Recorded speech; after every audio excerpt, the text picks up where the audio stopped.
Hello everybody and welcome back to Surrounded by Bourbon, and today we are heading to Nevada with the Frey Ranch Straight Bourbon Whiskey.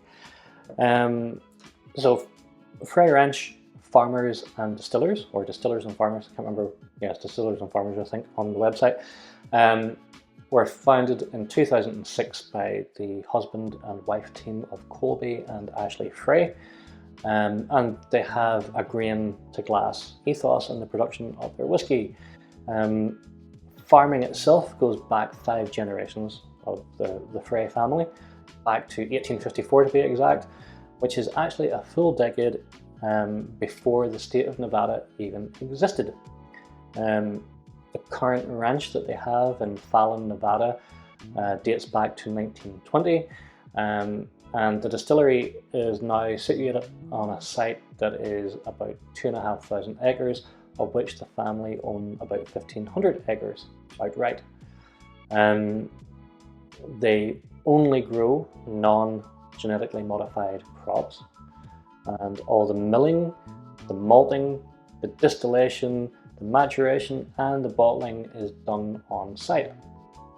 They did get a license to distill in 2006, but because of Nevada state law they couldn't actually sell their whiskey until 2013.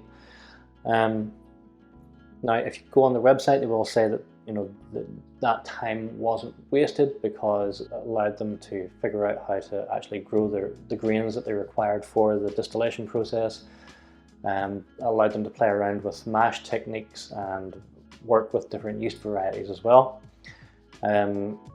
Distillation rise, they have a hybrid setup, so they have a column still and a pot still. So the first run of the wash goes through the column still, which brings it up to around 40%, and then the second run goes into the pot still. And this kind of hybrid approach allows them to have the efficiency of the column still, but also kind of bring the richness and depth to the distillate that comes from pot still distillation. The first batches of Frey Ranch came out in 2019, which was about 6 years after the law was amended to allow commercial distillation in Nevada. And so age-wise, the whiskies that they release are generally between 5 to 8 years old. I first came across Frey Ranch when I went to California in 2023. Thought it was okay back then, but I decided, let's give it another shot, see how I feel. So this is 45% ABV. It is 90 proof. Interestingly, it does say in the label that it is non-chill filtered. So a lot of American whiskey is actually chill filtered, so it is kind of nice to see a bourbon that is non-chill filtered to leave all those lovely proteins and fatty acids and so on and fats in the actual distillate. It's natural colour, of course, because it is bourbon, and this is aged 5 years and plus. The mash bill is 66.6% corn, the number of the devil. We have 12% malted barley, 11.4% winter rye, and 10% soft winter wheat. I got this at ABC Wines and Spirits. It cost $47, which is around £35 or €40.50. So kind of like that mid-tier bracket. And to be honest, considering that this is a grain to glass distillery that is family owned, it's non-chill filtered, they grow all their own crops, they do the entire process on site. I kind of think that's a pretty good price. The other thing before I get into the nose and all the rest of it is just the bottle itself. This thing weighs a ton. And I've kind of got through quite a bit of the bottle, but like, you could use this as a weapon for self-defense. It is so heavy. Even the cork, like just the bottle top itself is